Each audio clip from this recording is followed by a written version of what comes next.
Hello, and welcome to a very special episode of Cybersecurity Sense. I'm your host, Mark Burnett, and I am pleased to be joined here today by the LBMC PCI QSA team that was able to attend this year's 2025 PCI Community Meeting. I've got Stuart Fay, John Cartwright, Brian Willis, and Kyle Hinterberg with me today. Gentlemen, thank you so much for joining, and I am really looking forward to our conversation. I know the community meeting for me is always so much fun. I think this was my seventh year attending, and the favorite part for me is when we get to see our clients in person. A lot of times we go the whole year and we may even do most of their assessment remotely, or we're working with some of them who aren't in the corporate office. And so we're interacting with them virtually. But when we get to see them in person and share a smile and a handshake and a meal, it's always rewarding. And so it was great for me to be together with our clients. And I know you guys enjoyed it as well. Yeah, Mark, when I think about the community meeting, it's a small space. There are lots of competitors there, and that's one of my favorite parts actually is to just catch up with not just necessarily just clients, but competitors and vendors that are offering products that you're interacting throughout the year. And so I agree with you. It's always a great time. Yeah, yeah, absolutely. You're right. It's a smaller conference than some of the others that those of us in the industry go to, and so you get to know each other pretty well, and it feels like it definitely community meeting is a good word for it. It feels Yeah. like a community. So, well, gentlemen, I know there are several things we want to discuss, but I want to start out first with Brian and Kyle. I know you guys got to share some thoughts on the main stage at the community meeting again this year, and it's always fun. I know we submit topics for consideration, and obviously the conference organizers go through and they select things. And you guys have been in the agenda for several years now, and so why don't you share a little bit with our viewers and our listeners about what your topic was about this year? Mark, absolutely. We had a chance, something Brian and I, and across the board here at LBMC, we're pretty good about is vendor management. And that's always a huge thing from PCI, but just cybersecurity in general. And a lot more I know everyone's heard about it, but for the past several years, moving out to, your full supply chain and thinking about more than just your third parties, but your fourth parties, your fifth parties, et cetera.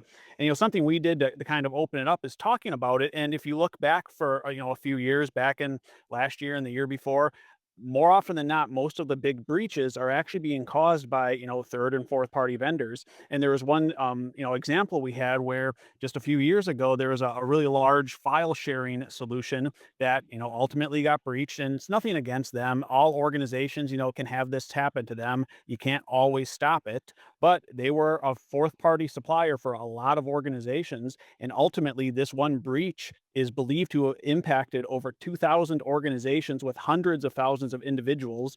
And again, because they were tended to be a fourth party, a lot of those organizations didn't even know that they were breached until weeks or months after the effect.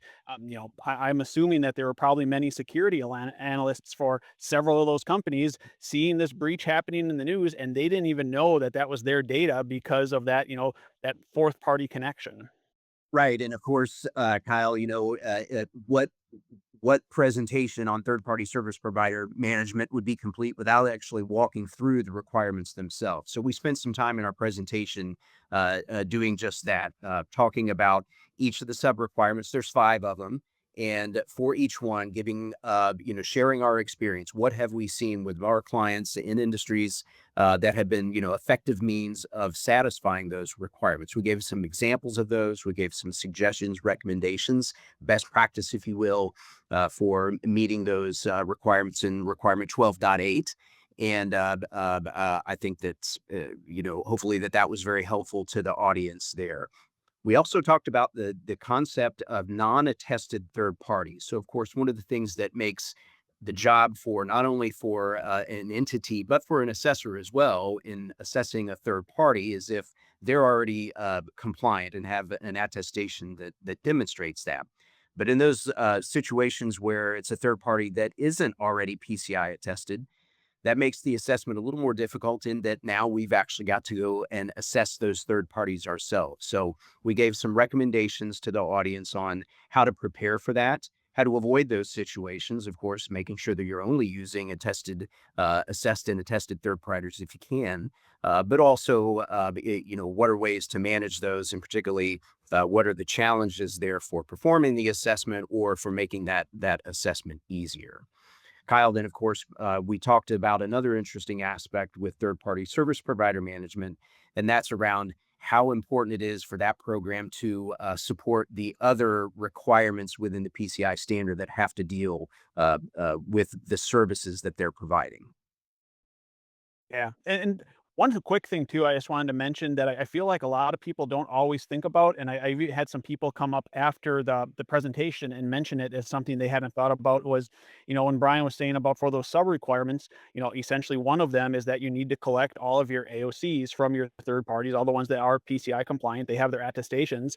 The really nice thing that an AOC has, versus some other types of documentation like a SOC 2 or other third party validated documentation is that the AOCs list all of that company's third parties. All of the third parties that they're relying on for PCI compliance has that full list right there. So if you have a whole lot of PCI compliant service providers, you can get all of their attestations of compliance, collect that list of all of their service providers, and you have a start on all of your fourth parties. Because that's always the difficulty when you're thinking about fourth parties. How do you even identify who they are? And so that is a kind of a short way to get that and start looking at your fourth parties. And then when you're looking at some of those other requirements, like the one of the big ones in my opinion is in 631. It says you have to do vulnerability management, making sure you're paying attention to the vulnerabilities that might be affecting your environment.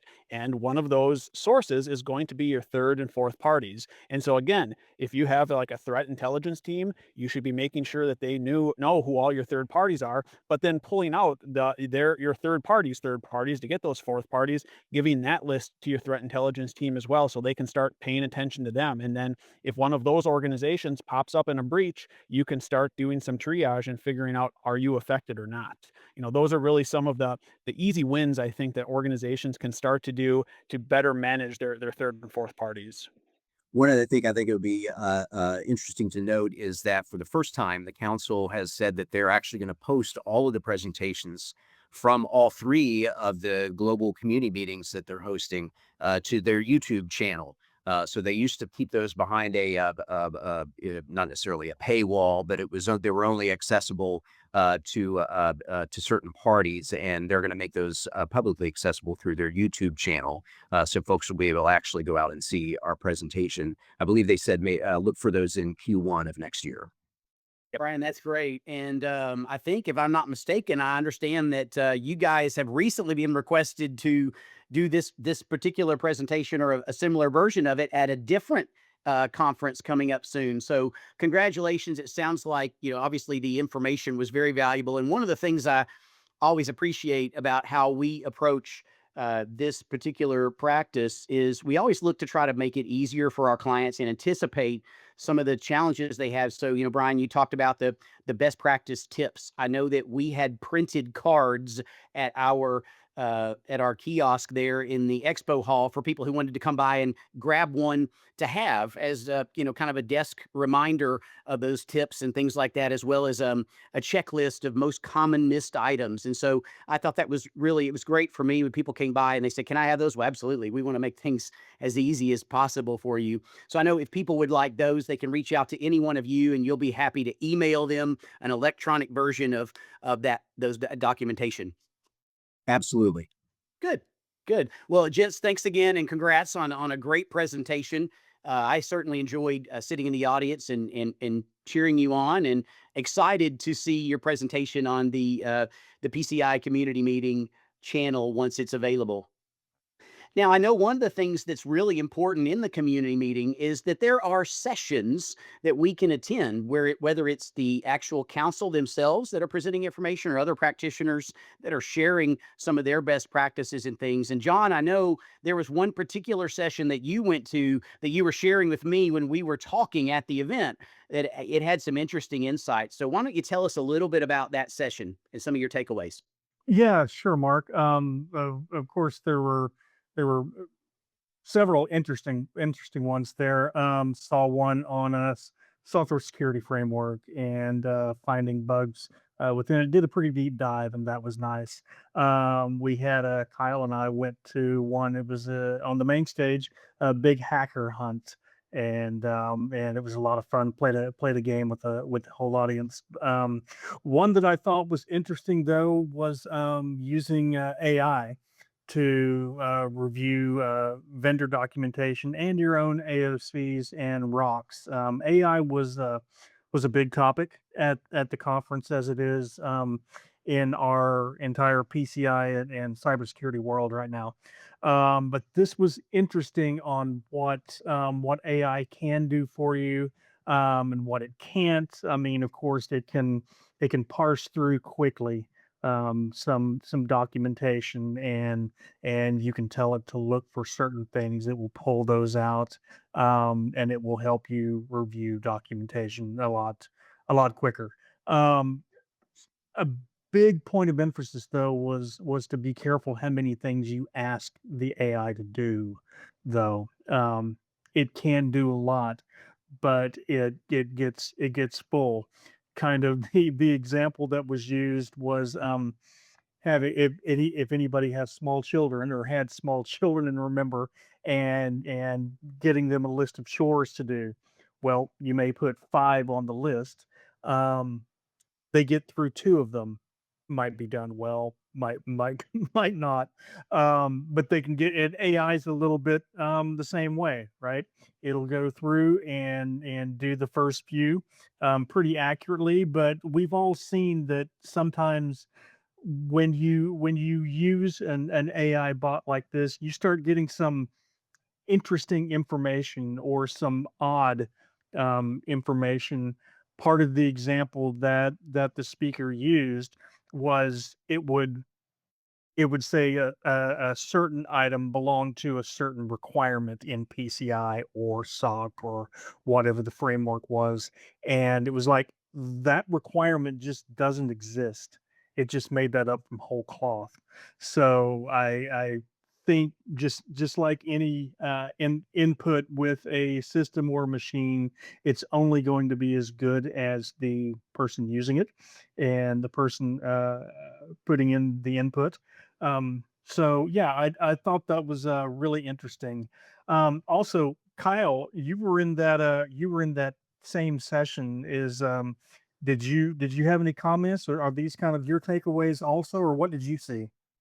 Yeah, I would totally agree, and I thought it was, good and interesting, but at the same time, the individual preached a lot about, AIs can benefit you, but at the same time, you can't really trust them. And it was funny too because he talked about how, had taken this AI, gave it, the instructions to, look through all of these third-party documentations, be it AOCs, SOC reports, etc. And, here's my set of requirements, make sure they're compliant. And what it sounded like is the first time he would ask it to do that, every time the AI would come back and say, "Yep, they're good, they're covered, they do everything you need it to do." And then he would look back at it and be like, "I know this isn't true." He was purposely feeding it information that he was expecting to flag. Right. And so then he would go back to the AI and be, "I don't really think that's the case. Be more strict." And then it would go back through and then it would identify all the problems. And what he found to be really interesting though is it was impossible to ever have the AI do it in one pass. He would try to, on the first pass, say, "Hey, be very strict, make sure you're pulling out all this stuff." But every time on that first pass, it would, give him a pass, be real lenient. And then on the second time, it would have a second look and then be able to identify those problems. So again, it shows where AI can be beneficial. And if you need to go through dozens of vendors that you're trying to cover, that can maybe be a good way to take a first pass, but you still can't entirely trust it. We're definitely not to that level of AI yet. It, Yeah. it, I was going to say, it sounds like you needed to almost tell the AI it was wrong.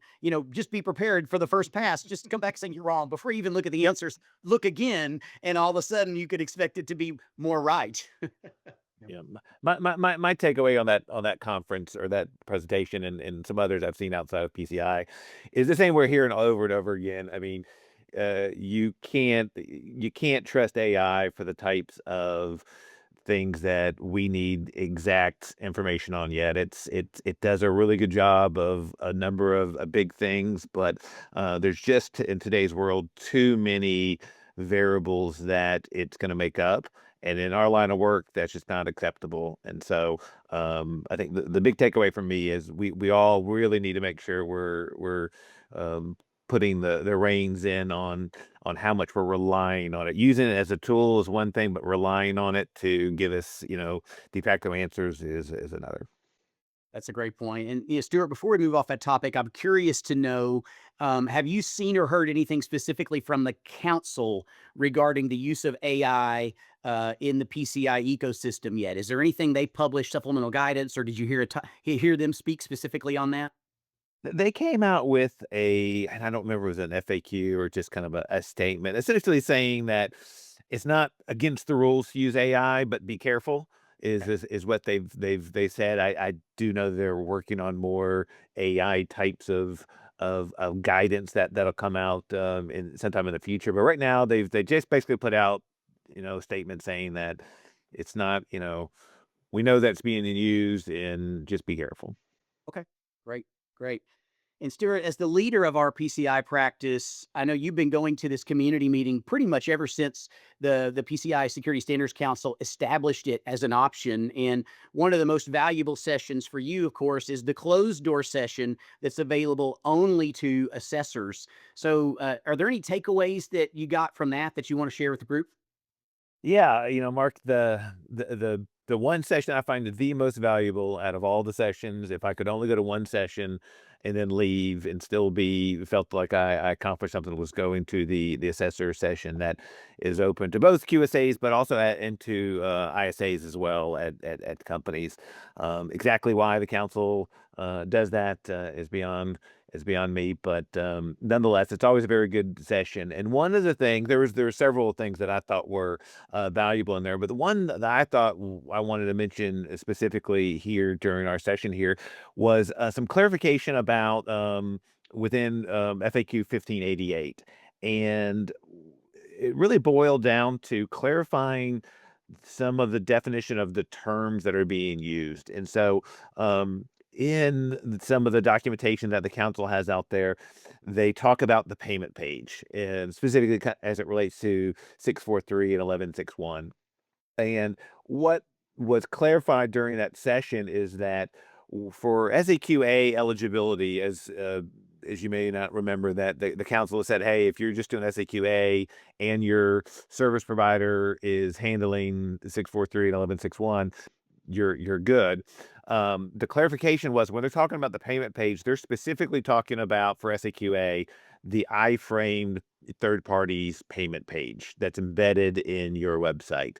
And that was really good clarification, because in some of the other wording that the council had used, it made it seem like they were talking about the hosting page, right? Your site, if you're acme.com, and then you're hosting, bank.com's iframe. In some of the earlier documentation, it made it seem like acme.com site was the one that needed to be evaluated for 643 and 1161. But they just clarified that no, when they say payment page, it's really that bank.com iframe only. And that's where you need to validate that your third party is handling that. And so that was makes a lot of sense. It was just because of the way they'd been using the terminology and some other documentation that was the confusion. And so to me, that was very valuable. I think a lot of people who were in that session also felt that one was valuable. Okay. Well, I know there was another topic, Brian, that you captured through your conversations while at the community meeting around authentication guidance. So, why don't you share a little bit about what you learned around those? Sure. Well, just prior to the conference, the council published some new guidance documents around authentication. So, guys, with the latest version of the standard, there was some revised or enhanced, some may say, guidance around or requirements around authentication. So, traditionally, multi-factor authentication was required for I believe just remote and then administrative access into the CD, and then of course with now it's all access into the CDE. And in the new version of the standard, they introduced this concept of phishing resistant authentication. and really they are talking about MFA, and so I think because there's been a lot of questions about what do you mean by that, and some different interpretations that that individuals had that you could read on the internet and so forth. They published some guidance documents, two in particular. One is really just a summary document that really hits the high notes on what are the authentication requirements. There's some good graphs on there to illustrate, authenticating through VPN versus into, connected to or security impacting systems, and then ultimately into the CDE proper to illustrate, hey, what are the authentication password versus MFA versus phishing resistant and so forth. So it's a good summary document that might be a one that various entities would be good to review. And then there's a more in-depth full guidance document around 35 pages or so that goes into greater detail about all of these concepts and principles of authentication. And again, I think one of the aspects of this that has been most interesting to me has been the concept of phishing resistant authentication. Now, in last year's conference, Kyle and I attended a session that talked about that. And due to the brevity of the session, it really didn't get in too much into, well, what exactly is that and when do you really have to use it? So even to me, it's still been a bit of a mystery, but the guidance document is helping to clarify that. So I think it's worth a read through for anybody, particularly an assessor, but also any entity to make sure they understand what those different levels of authentication are. As far as phishing resistant, I think really the concept there that is, in my opinion, it is just another version of multi-factor authentication. What it's doing is it's taking out that communication channel. So they specifically talk about things like a one-time password or an SMS transition, something that could be intercepted in a kind of a man-in-the-middle attack. That is not phishing resistant. It's still MFA. You can still use it, but for the requirement where I think it's for end users that must use non-administrative access must use MFA unless they're using a phishing resistant authentication, then then they can use that instead. But in all cases, phishing resistant really is a form of MFA, and it involves some sort of pre-authentication, either through a USB key of some kind or like they use in the government, a PIV card. So essentially, it's got credentials already built into the device that you're using to authenticate. It's using public key infrastructure, private and public keys to ensure that secure transmission of credentials that's going across the wire. So I would commend both of those documents to anybody with an interest in PCI, and that those are important concepts to be familiar with, and particularly when it comes around to your annual assessment. The expectation from QSAs is that you're going to have a good grasp of those concepts, and with these documents, that allows in any entity to be more, have a greater level of understanding, which will help with both their assessment as well as their continued compliance. I was going to say one thing I really like about that document as well is that it really goes through like a good, better, best, and talks through what the baseline you need to do that's PCI compliant, and it's maybe not the most, there's always the battle between secure and compliant, and it talks through this is compliant, maybe it's not the most secure option, but it is okay for PCI, even though you maybe should do a little bit better. But at least you know where you stand from a PCI compliance standpoint, and then it still provides recommendations on how to get a better implementation. If people have a hard time finding the document, again, they can reach out to us and we can send it to them. Yeah, and that Brian, I think that's another example of I made some comments in the beginning. I'm always proud of our team and how you guys endeavor to make sure our clients are well served. And so, a lot of times that the guidance documents, which aren't directly incorporated into the ROC, some people don't know about them or don't read them, but you guys always take it seriously. Make sure you're using all the information provided by the council to make sure that we're giving the best possible guidance to our clients. So, thanks for sharing that. And again, anybody wants a copy of that, reach out to any of us. We'll make sure to point you in the direction of those.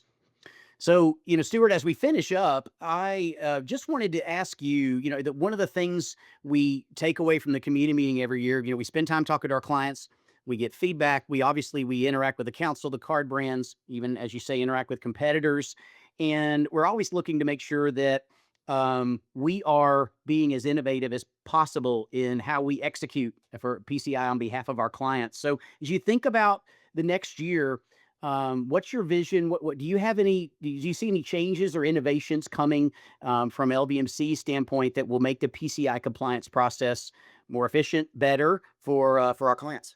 Mark, great question. You're right. I mean, we're constantly trying to improve our process for both ourselves and for our clients. And uh, really, what for us, the big thing right now is to improve that client experience with our portal. Right, so we've got a an engagement portal that really got a lot of cool, powerful things that we can talk through uh, things like integrating audits together, right? So if you're one of our clients that does PCI and ISO and SOC and you name them all, we really got the ability to have our clients have one source of truth for request lists and managing the process, et cetera. And so we're really finding that our clients are really appreciating that on those more complicated integrated audits. So that's one. The other thing is we really are trying to improve our dashboarding with clients. We know that clients are busy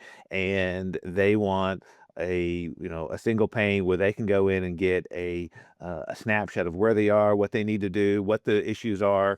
And so those are, while we have that now, we're enhancing that process through feedback we've gotten from our clients. So that's an important part of them. We're trying to take some of that project management that inevitably a client has to do on their side and take on some of that burden, right? Obviously, we can't take on all of that burden for them, but for the things we have that ability to influence and help them with, we're enhancing those.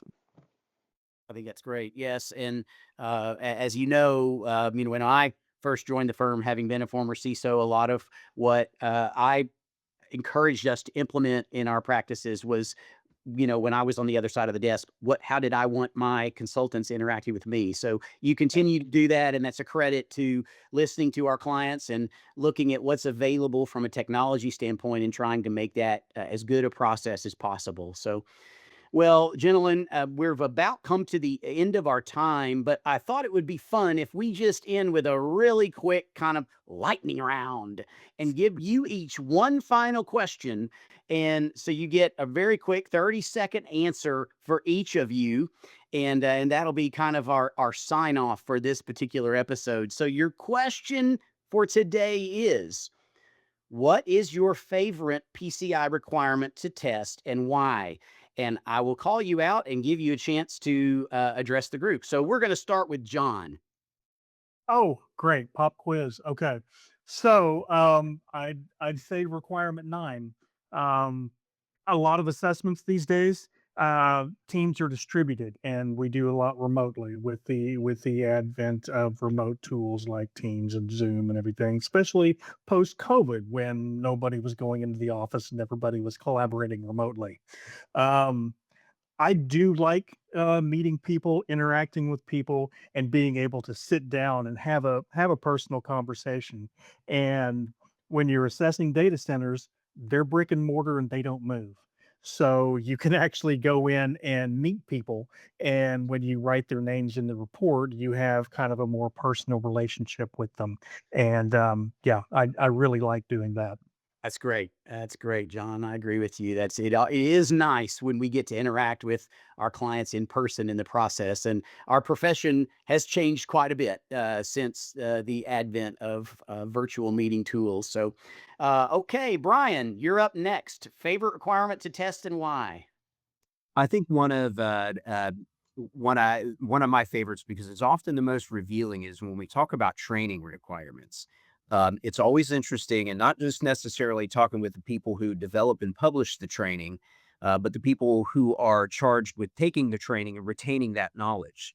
So let's say, for example, I'm visiting a store location, and I ask the folks there about the training about the regular maintenance and and tamper inspection, let's say, of the payment terminals. It's always interesting to hear the answers there, and they're always revealing about how well the concept of PCI compliance is communicated out to folks, and then also how effective the training program is. Likewise, when we talk to various folks, various subject matter experts, on the back end, the technology side of things, and we talk to them about their security awareness training or the PCI specific training, maybe they're subject to. Again, it's always interesting to hear their answers, and it does provide a clear understanding to us as assessors as how seriously the company takes their compliance obligations, and again, how effectively their training program is communicated. Yep, that's a good one. It's a good one, Brian. Kyle, your turn. Favorite requirement to test and why? I would say probably 11.3 for vulnerability scanning. And it's probably one of the most difficult to test. And I have a lot of empathy for the folks that need to do it because just managing and wrangling vulnerabilities is difficult. But back before I was a consultant on the other side of the table, that used to be my responsibility. And so maybe it does give me a little bit more empathy for folks doing it. But I also just find it interesting. And I love it a lot when I get to talk with a real kind of vulnerability, scan wizard, someone who can, show me all the different ways to, do reporting in Tenable because it tends to be so difficult. But that's when I guess I geek out a little bit on it. Good for you. I'm glad it gives you a chance to unleash your inner geek. Okay, Stuart, the last word is with you. What is your favorite Yes. requirement to test and why?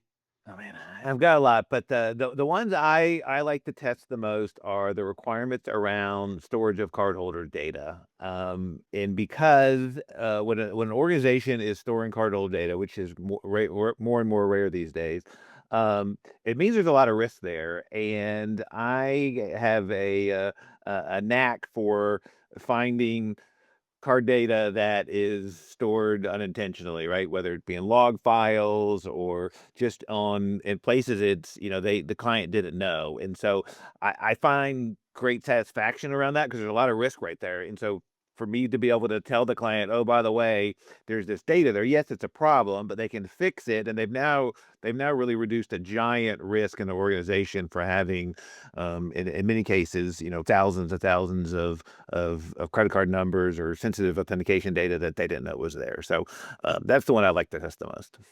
That's great. And a lot of people who haven't worked with you as long as I have don't know that earlier in your career, you were the lead penetration tester for LBMC. So unleashing that inner geek and being able to find some of that, some of that data is something that you've always been very good at. So, well, gentlemen, thank you very much for your time. It has been a pleasure to catch up, and I loved being down in Fort Worth with you guys and seeing our clients and interacting with the council and gathering this information that we can bring back and share with our clients as they prepare for their assessments, and we can give them a heads up and a peek around the corner what's coming to make sure they stay ahead of the game. So, thank you all very much for listening and joining us today, and we wish you well and look forward to hearing from you soon. And stay secure.